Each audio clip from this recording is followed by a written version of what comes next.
I thought it would be a fantastic idea to take this little rat of a tank out, the Swedish tier 6 tank destroyer, into battle. Let me showcase why it was and why it wasn't a good idea for me to do this. Yes, this video is going to be showcasing how you can carry within World of Tanks and maybe what you need to be able to carry in a lot of the situations. So first things first, let's showcase what this little tank can do.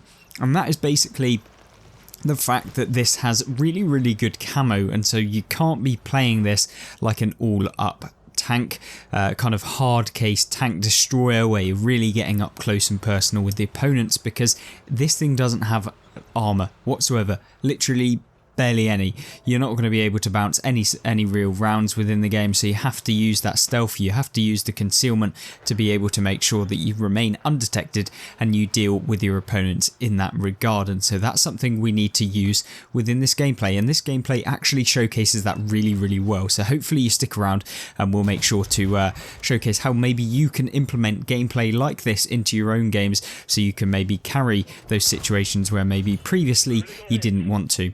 Now, one thing you'll note we're doing here with the T-34-85 was making sure that we track him with one of those shots that allows us to therefore keep him in place, keep him spotted for our team, keep him out in the open where our teammates can therefore hit him. Now, luckily for us, he comes back out from behind the rock, which he was actually hidden behind, which means that we can take him out, and we do secure a little bit of damage at the beginning of the game. 440, that's almost a fire for effect, and this is one of the lowest kind of tanks, I guess, in terms of hit points for being able to get a fire for effect. It's only like 3 shots of damage, and trust me, in this little sneaky rat tank, you can definitely do that within World of Tanks. And so, yeah, I've really enjoyed playing these Swedish TDs because they have the concealment like we've been talking about, but they also pack a little bit of a punch, at least down at the lower tiers. Like 240 alpha at tier 6 is actually not an awful amount, and it means that you can dish out that damage, usually 3-shotting enemy tank destroyers, you're 3-shotting medium tanks, you're 3-shotting pretty much everything other than the heavy tanks like you're seeing here in the KV-85. Now, with a game where it seems like maybe you're going to win, or maybe you're early on going to get a lot of damage very quickly, as you're kind of seeing here, 880 damage, it's just basically a turkey shoot at this point.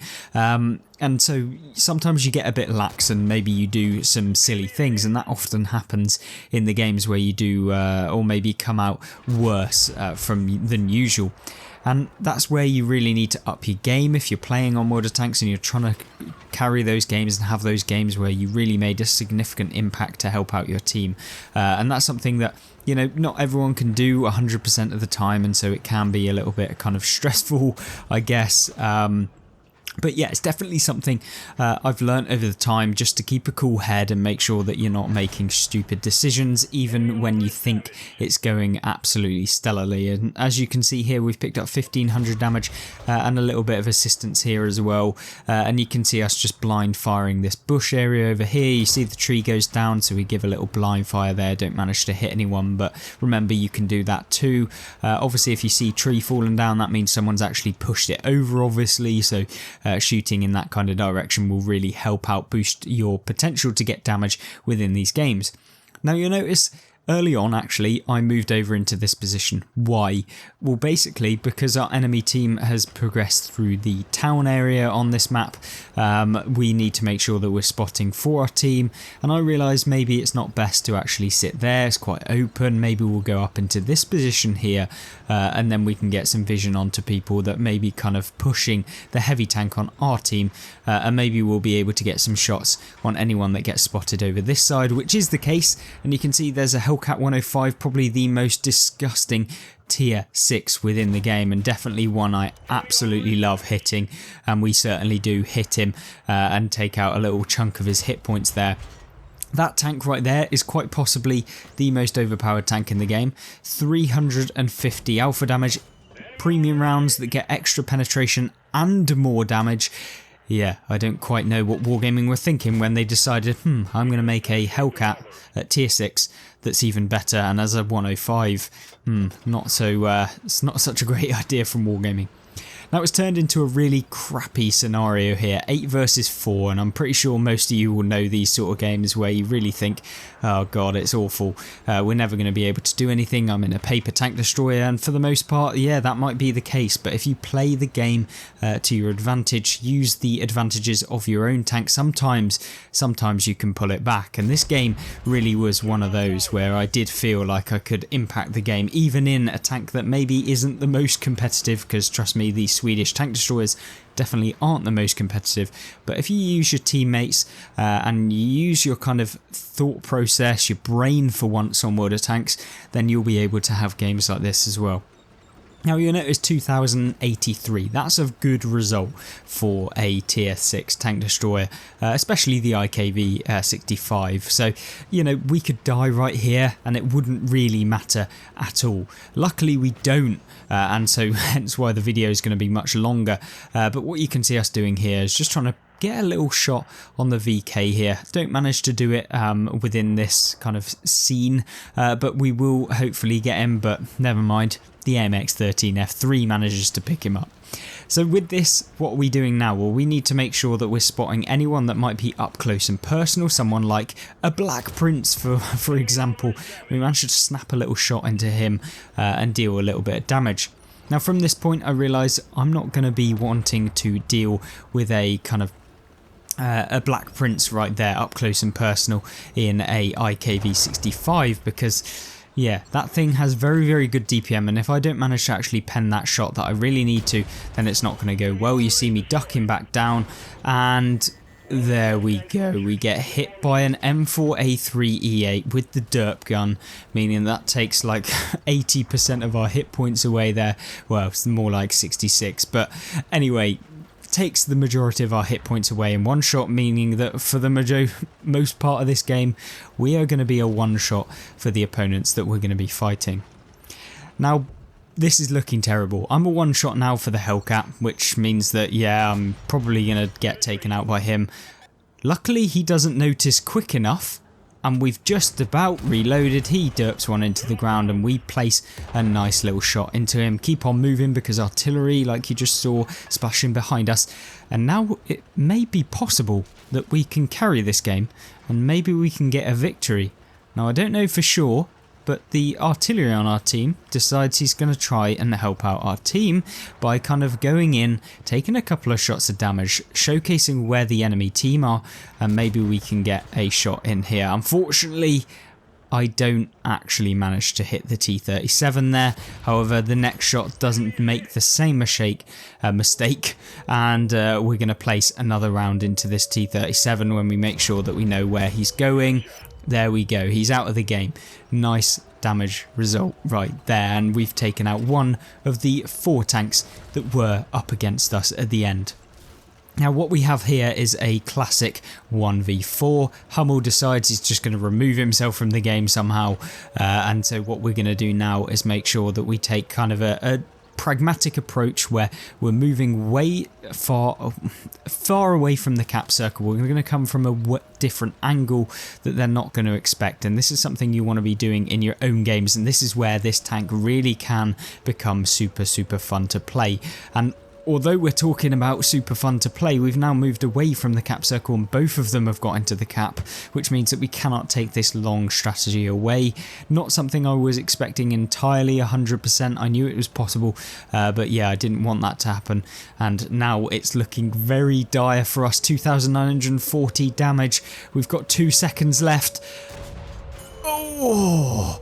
We've managed to pull out that last damaging hit on the Stoic 33B there, resetting the cap from 0 seconds. Yeah, that was just a very lucky scenario right there, and hopefully we can get a little bit lucky against this M4A3E8. Whether that happens or not, not entirely sure, but oh crap, he's still on full health, and this is not a good situation. That guy has the dirt gun as well, which means that he's going to be able to take us out in one singular shot if he connects. And now I don't know whether he's firing HE, but even if he is, probably pen us anyway. You will see what we're doing here is now taking a long way away, and you'll see us actually moving over to this position. I'm hoping maybe we can get up into the bushes, but unfortunately we can't manage to do that. And what you see here is a kind of something you need to be doing in your games as well, is putting obstacles in between you and the opponents to make sure they can't hit us. And you'll see the M4A3EA is on the move now, and we need to make sure we're getting a shift on. We're going to put that rock in between us hopefully, and then we're going to keep getting a move on. Now he's very close behind us. You see the white dashed circle, that means the actual spotting range at which we'll get detected, and you see is close on our tail. The M4 is somehow fast, and you can see us, we're doing 60 kilometers an hour, and that's keeping up with us. I didn't realize how quick that American medium tank can really go within the game, and it's very clutch here at the end. 3,300 damage done in this tier 6 tank destroyer, and now he decides to make an alternative approach. From what I'm thinking now, let's circle round, let's take the area in this monastery bit to be able to maybe get some vision on him, and then we can progress from there, decide what our next plan of action is, because we've escaped him and he's not going to be now able to outspot us unless he pops up from behind some piece of cover that we weren't expecting whatsoever. So with a 4k damage combined nearly, and yeah, having a great result like this, we really need to make sure that we get the victory here, and hopefully we can. But it is completely down to whether or not we can outspot this M4 before he manages to spot us. Obviously we almost make the fatal error there, climbing down off of the wall there and almost getting taken out by ourselves within the game. That would have been an anticlimax right there, but 3,328 damage needs to go up if we want to really succeed within this game and bring home that 8th kill of the game, because we are on 7 currently. So if we can do that, we get the Radley Walters medal. Not something you get every single game, especially playing World of Tanks console. But what we can hope for is just getting into a position using the bushes to be able to outspot our opponent, and hopefully we can plough a couple of rounds into him, finishing him off and winning the game. Whether that happens is something I'm not entirely sure about. Now you see what I'm doing here is using this bush to be able to get some vision on the M4. You'll see us then moving up slightly higher, and we're going to try and get around into him. Oh no! Calamity here. We don't even manage to deal any critical damage, which means he's still got the cap points, and we're going to have to somehow get some damage on this M4 before he caps out. And luckily for us, what we'll do is we'll place a nice round into the turret armor of the M4. Now you'll notice that he fires, and because that has 350 alpha, oh no, we miss another one in the M4. This is going bad to worse. We really do need to hit one, and we are unspotted, and he's blind firing here, and hopefully, just hopefully, this can be the seal of the game. Where on earth did that shot go? Oh god, we're not bottling it here, are we? Uh-oh. So anyway, disengaging from the target, 3,800 damage done within this game, 4,400 combined with the tier 6 tank destroyer. Can it go any better?